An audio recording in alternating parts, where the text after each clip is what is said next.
how do we multiply buy-in of the total next-gen ministry? Parents, leaders, and students. How do we get the ministry clicking at every level, right? Parents in the home, adult leadership team, and the students all working together in sync. Hey, welcome to Youthology Live this week and another topic on youth leadership. How do we increase the involvement and ownership of parents and our adult leaders and, of course, the students? I think there are principles that we can apply to each of these areas, to parents in the home, to our adult leaders, and to the students, to increase the overall health of the ministry through involvement and unity, right? That viral movement that we want to get. Listen, here are 10 practical ways to bring total ministry involvement of all of the sectors, parents, leaders, and students. There are so many barriers to healthy next-gen ministry. So let me give you what I believe are the most common principles for total ministry buy-in. Everybody working together, right? Not just the parents, not just the leaders, and not just the students, but all of us. Okay, principle number 1, shared communitas, right? Shared communitas and not just community. What is that? Community is the group or the whole. Communitas is the individual. That's the most important part of what we do. Valuing the individual. What we can teach one person, we can teach everyone. So we have to look at the shape of our leadership with the individual. The influence and the impact of our influence and our impact on just the individual, not just when I have a mic in my hand from the platform, but me valuing individual leadership health. When each person is valued and placed, right? And they're placed in the place where they're supposed to be, that's burn on and not burn out. Hey, number 2, relevant content. Listen, no fear of dealing with topics or issues. Listen, you want to increase involvement? Talk about the things people understand. I don't want the answers to the questions nobody is asking, right? I mean, think about that. People will run to that setting where we are dealing with felt needs. One of my favorite questions for youth pastors is to ask them, listen, what are you teaching and what are you preaching on? Nobody wants to come to a setting that does not address their felt needs or handling topics that divide, right?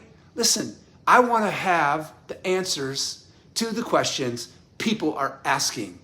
And so I want to deal with those issues and those topics that might divide.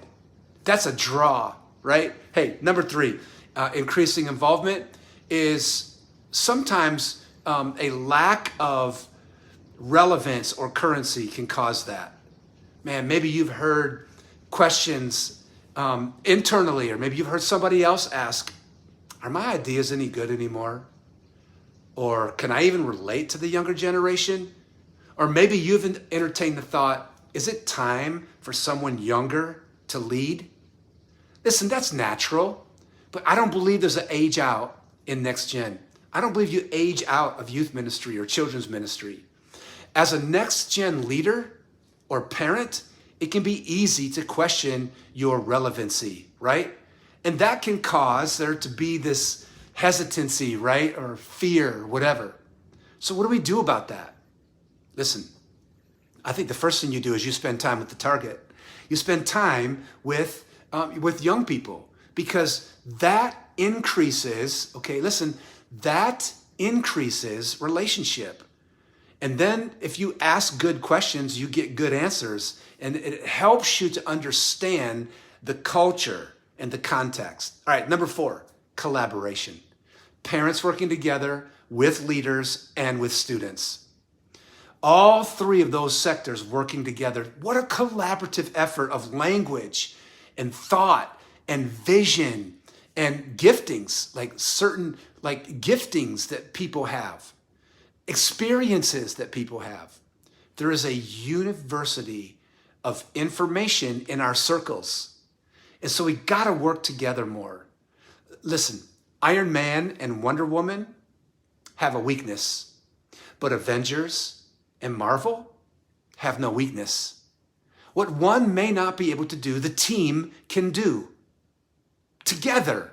The University of Michigan has a little theme, the national champion, University of Michigan Wolverines. They have a little theme, the team, the team, the team.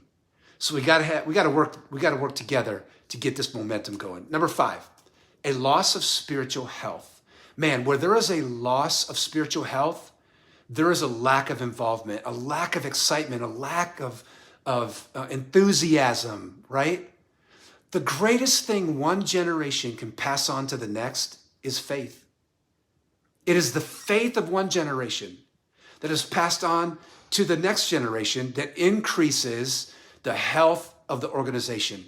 And that increases involvement and then ultimately momentum. Oh man, healthy parents and healthy youth leaders create healthy students.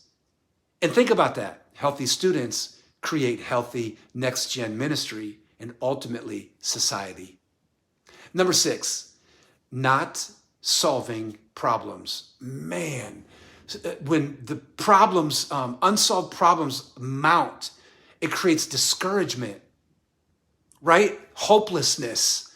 Like nobody wants to be in that setting where the problems just exist and the drama, right? Listen, here's some ways to increase problem solving. Just the simple ways to increase problem solving. Write down a list of the problems that you're facing. Then write down a list of solutions to those problems. Right? Listen, usually we focus on the problems, but we don't focus on the solutions. Listen, not solving problems is a joy killer. Oh my gosh, right? So you'll find that there are more solutions than you think. Hey, number 7, diversity is a great unifier. Inclusion multiplies. It doesn't just add, it multiplies. I've found that it takes all kinds of people to reach all kinds of people. So we need a greater diversity on the team. Diversity brings excitement. The excitement on a team and in a ministry is exponentially increased through diversity valuation. And what does that mean? A variety of backgrounds, right? Economic, educational, experiential, social, and racial. That creates conversation. It creates unity. And those conversations are a draw to the overall group, to the ministry. All right, hey, number 8, losing relationship. Volunteerism is built on relationship. The relational ethic is vital to the culture of any organization, and especially ministry, because ministry cannot lose relationship. It is all about relationship. And those relationships, that connectivity, that proximity, right, between parents, leaders, and students, that is viral. When youth leaders are not in the context or the setting together with teenagers or together with parents, it is easy to lose the love of the personal story. I don't want to just know names. I want to know stories. And so the more we are together, the easier it is to build that momentum, right? Think about that. In a society that has lost the sanctity, really the meaning and the value of family, in that society, we need a greater family ethic in next gen. Like, honestly, maybe family is the missing piece to revival. Look at Malachi 4. Wow, some great words on that. Okay, number 9, a loss of the mission. You want to lose energy? You want to lose momentum? Lose the mission. Let me ask you a question. When is the last time you cried for each other?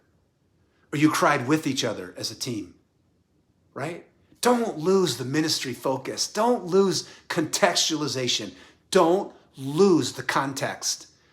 Listen, this is not just about programs. This is about people. Focus on the mission, Christ and discipleship, right? And you are assured health.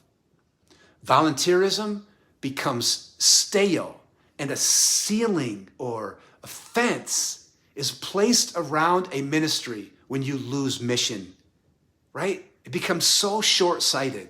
Mission is electric. Missiology is electric.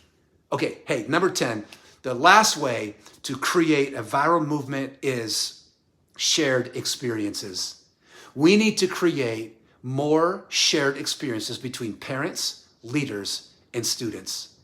That relationship builds trust and then an atmosphere of conversation and acceptance and ultimately growth. With all these principles, when we can bring shared experiences, right?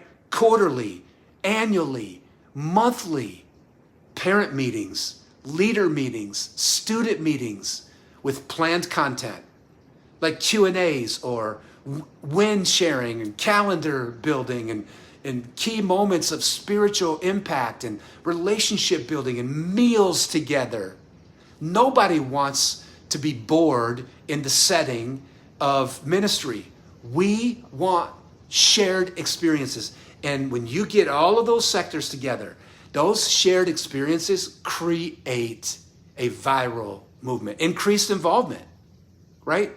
So look at these 10 simple principles that will multiply buy-in of the parents and the leaders and the students, all right? All these things, if you just apply them, will help you bring exponential multiplication of unity and energy and focus and mission, right, to what we're doing. How do we increase the involvement and the ownership of parents and adult leaders and students? The vitality of the ministry is really easy to fix with just a few simple principles. Apply these principles and watch your buy-in increase. Okay, hey, again, thanks for joining us. This is Youthology Live. Every single week, we deal with a topic on youth leadership and increase your effectiveness through these kind of principles that we talk about every week. Join us next week. You know where to find us. Just go to the socials, hit the link tree, and you can watch us, read us, or listen to us. Okay? Hey, God bless. Have a great week.